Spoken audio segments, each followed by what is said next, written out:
대장동 일당과 유착해 뒷돈을 챙긴 혐의를 받는 이재명 민주당 대표의 최측근 정진상 정무조정실장이 오늘 검찰에 출석했습니다. 검찰은 혐의를 완강히 부인하는 정 실장을 상대로 사실관계를 확인하는 동시에 이 대표와의 연관성을 집중적으로 추궁한 것으로 전해졌습니다. 김혜린 기자입니다. 뇌물 혐의 등을 받는 정진상 정무조정실장이 검찰에 비공개로 출석했습니다.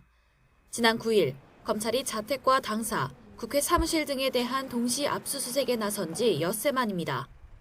정 실장에게 적용된 혐의는 억대 뇌물수수와 부패방지법 위반, 부정처사 호술회, 증거인멸 교사 등 크게 4가지입니다.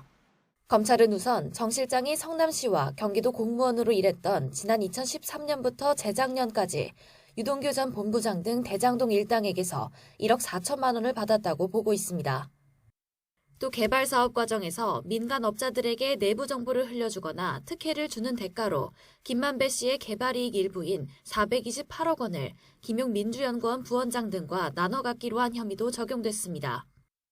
압수수색을 앞둔 유동규 전 본부장에게 휴대전화를 버리라고 지시한 증거인멸 교사 혐의도 조사 대상입니다.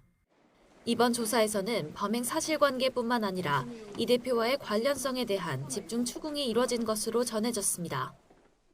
실제로 검찰은 압수수색 영장에 정 실장이 20년 이상 이 대표를 보좌했고 이 대표가 모든 결제 문건은 정 실장의 검토를 거치도록 했다고 적었을 정도로 둘 사이를 특수관계로 보고 있습니다.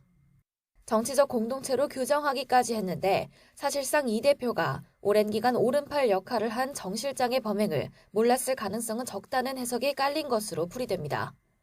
검찰은 정치적 공동체라는 표현에 대해 활동 시기 등을 고려했었을 뿐이고 구체적이고 특별한 이유는 없다는 입장이지만 여전히 위례 대장동 개발 비리 사건 정점에 이 대표가 있다고 의심하고 있습니다.